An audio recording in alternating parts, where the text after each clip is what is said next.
नमस्ते। और आज के इस खास विश्लेषण में हम सीधे एक बहुत ही गंभीर मुद्दे पर बात करने वाले हैं।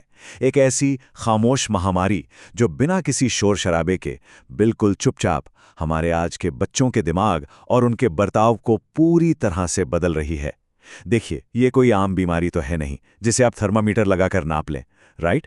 ये असल में बचपन को, और सच कहूं तो हमारी आने वाली पूरी जनरेशन के फ्यूचर को बहुत गहराई से जकड़ रही है।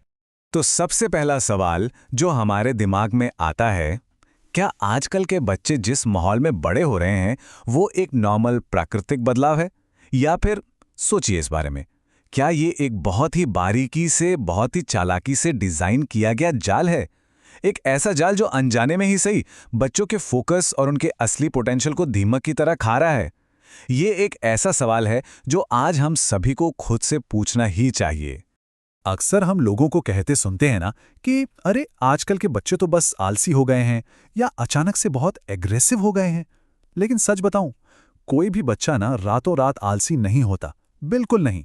इन सारी बदलावों के पीछे ना एक पूरा का पूरा सिस्टम काम कर रहा है, जिसे समझना हमारे लिए बहुत बहुत जरूरी है।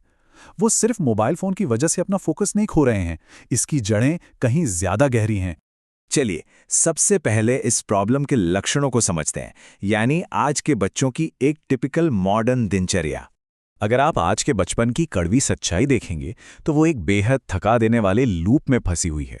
सुबह उठते ही सबसे पहले थकान, फिर नाश्ते में ढेर सारी चीनी से भरा पैकेज्ड खाना, और फिर स्कूल से लेकर ट्यूशन तक बस एक ही जगह बैठे रहना। और उसके बाद क्या? उसके बाद शुरू होता है मैक्सिमम स्क्रीन टाइम, बस रील्स, गेमिंग और कार्टून। मतलब ये कोई नॉर्मल रूटीन नहीं है, ये तो थकान और मानसिक सुस्ती का एक ऐसा चक्र है जो कभी खत्म ही नहीं होता। अब आते हैं इसके डायग्नोसिस पर।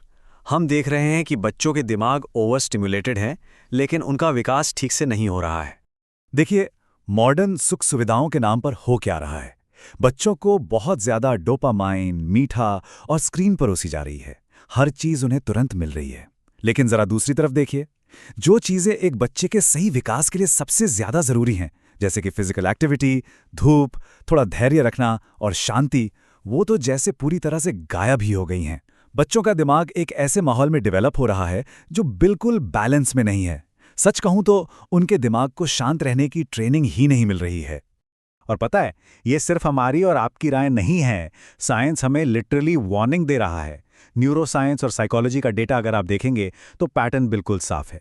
जरूरत से ज्यादा स्क्रीन टाइम और ये अल्ट्रा प्रोसेस फूड्स, इनकी वजह से बच्चों में मोटापा, बहुत ज्यादा एंग्जाइटी, हाइपर एक्टिविटी और खराब अटेंशन स्पैन जैसी गंभीर बीमारियां बहुत तेजी से बढ़ रही हैं। मकसद आपको डराना बिल्कुल नहीं है, पर यह साइंस द्वारा साबित किया गया एक बहुत ही क्लियर और खतरनाक पैटर्न है जिसे हम इग्नोर नहीं कर सकते। अच्छा, यहाँ एक बहुत ही जरूरी बात समझनी होगी। जब हम जंक फूड की बात करते हैं तो बात सिर्फ वजन बढ़ने या कैलोरीज की नहीं होती, बिल्कुल नहीं। इन अल्ट्रा प्रोसेस्ड फूड्स को ना लैब्स में इस तरह से इंजीनियर किया जाता है कि बच्चा इन्हें बार बार खाना चाहे, उसे क्रेविंग हो। ये फूड्स शरीर को कोई पोषण नहीं देते, बस स्वाद की ग्रंथियों को भड़काते हैं। नतीजा, अचानक से एनर्जी क्रैश होती है, बच्चा चिड़चिड़ा हो जाता है और उसका दिमाग हमेशा एक बेचैनी सी महसूस करता है। और सोचिए, जब इस जंक फूड के साथ बहुत सारा स्क्रीन टाइम और नींद की कमी भी जुड़ जाए तो ये तिकड़ी एक बहुत ही खतरनाक रूप ले लेती है। और अनफॉर्चुनेटली ये कॉम्बिनेशन आज हर घर में बहुत आम हो गया है। एक बच्चा जो जंक फूड खा रहा है, घंटों स्क्रीन से चिपका है और पूरी नींद भी नहीं ले पा रहा, वो असल में एक लगातार डोपामाइन ओवरलोड के जाल में बुरी तरह फंस चुका है। अब इस लगातार डोपामाइन इनबैलेंस का असर क्या होता है? इसका सीधा सीधा असर ब्रेन के रिवॉर्ड सिस्टम पर पड़ता है। यही वजह है कि आज बच्चे किसी भी मुश्किल काम को बहुत जल्दी छोड़ देते हैं, गिव अप कर देते हैं। उन्हें बस हर समय, हर सेकंड कोई नया एंटरटेनमेंट चाहिए। फोकस तो जैसे पूरी तरह टूट चुका है और इमोशंस पर कंट्रोल, वो तो ना के बराबर रह गया है। क्योंकि सिंपल सी बात है, दिमाग को लगातार उस हाई स्पीड स्टिम्युलेशन की, उस किक की आदत पड़ चुकी है। अब जरा भविष्य की तरफ देखते हैं कि बचपन की ये आदतें आगे चलकर कैसे एक इंसान की पूरी पर्सनैलिटी को आकार देती हैं। दिक्कत यह है कि बचपन की ये जो आदतें हैं ना, ये सिर्फ बचपन तक सीमित नहीं रहती। ये धीरे धीरे पक्की हो जाती हैं और आगे चलकर उस बच्चे की अडल्ट पर्सनालिटी बन जाती हैं। उदाहरण के लिए, ये जो तुरंत संतुष्टि या इंस्टेंट ग्रैटिफिकेशन की आदत है, ये कल को एक ऐसे इंसान को जन्म देगी जो कड़ी मेहनत करने से कतराएगा। सोचिए, जो बच्चा आज 15-15 सेकंड की रील्स लगातार स्वाइप कर रहा है, वो कल को किसी काम में धैर्य कैसे दिखाएगा? ये सिर्फ पढ़ाई का नुकसान नहीं है, ये उस बच्चे की पूरी शख्सियत को अंदर से कमजोर बना रहा है। तो जरा सोचिए, कल को जब यही बच्चे बड़े होकर किसी वर्क प्लेस में कदम रखेंगे, तो क्या वो प्रेशर हैंडल कर पाएंगे? क्या वो किसी लंबी अवधि वाले प्रोजेक्ट पर टिककर काम कर पाएंगे, या फिर किसी टीम को लीड कर पाएंगे?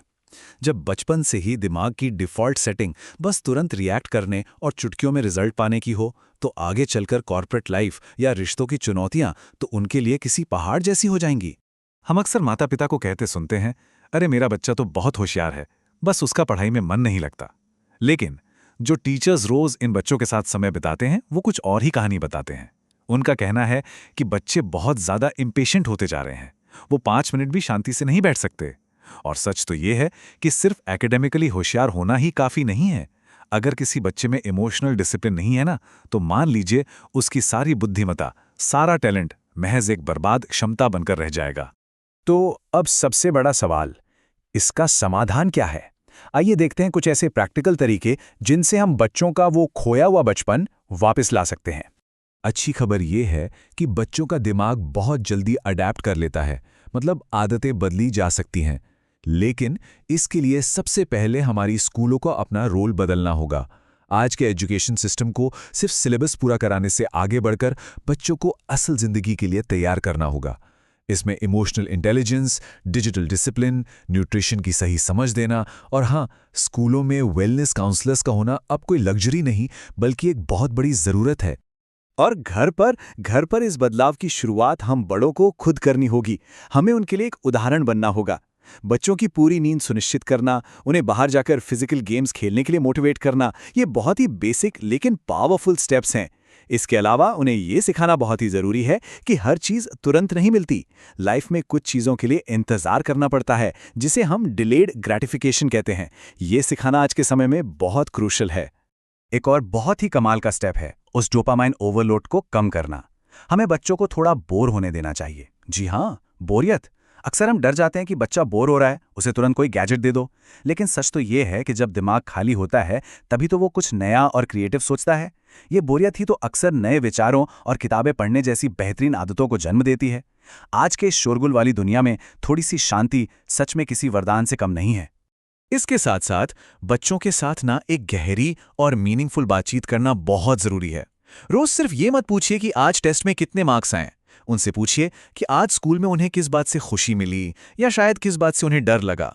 जो पेरेंट्स अपने बच्चों की भावनाओं को सच में सुनते हैं और उन्हें वैलिडेट करते हैं, वो अनजाने में ही सही अपने बच्चों को भविष्य के लिए इमोशनली बहुत स्ट्रांग बना रहे होते हैं। चलिए अब एक बड़ा नजरिया देखते हैं। जब हम इन चीज़ों पर काम करेंगे तो भविष्य का समाज कैसा दिखेगा। जरा इमेजिन कीजिए एक ऐसे समाज के बारे में जहां सक्सेस को सिर्फ ग्रेड्स या बैंक बैलेंस से नहीं नापा जाता, बल्कि इंसान की मेंटल हेल्थ, उसके कैरेक्टर और उसकी इमोशनल स्ट्रेंथ से मापा जाता है। जब हमारे बच्चे स्क्रीन की दुनिया से आज़ाद होकर असली दुनिया में जिएंगे ना, तो ये समाज अपने आप ही कम तनावपूर्ण होगा। यहाँ काम ज़्यादा अच्छे से होगा और नए नए इनोवेशंस होंगे। ये एक ऐसा समाज होगा जहाँ परिवारों में असल में प्यार और जुड़ाव होगा, रिश्तों में गहराई होगी। तो इस पूरे विश्लेषण के अंत में मैं आपके सामने एक सवाल छोड़ना चाहता हूं। क्या हमारे शिक्षा और पालन पोषण का अल्टीमेट गोल सिर्फ एक ऐसी मशीन तैयार करना है जो आगे चलकर बस पैसे कमा सके, या फिर हम एक ऐसी जनरेशन तैयार करना चाहते हैं जो सक्सेसफुल होने के साथ साथ स्वस्थ हो, जिसका जीवन अर्थपूर्ण हो और जो अंदर से इमोशनली बहुत स्ट्रांग हो? याद रखिए, हमारी आज की आदतें ही कल के समाज की नींव रखेंगी। सोचने वाली बात है ना? इस विश्लेषण में हमारे साथ जुड़ने के लिए बहुत बहुत शुक्रिया।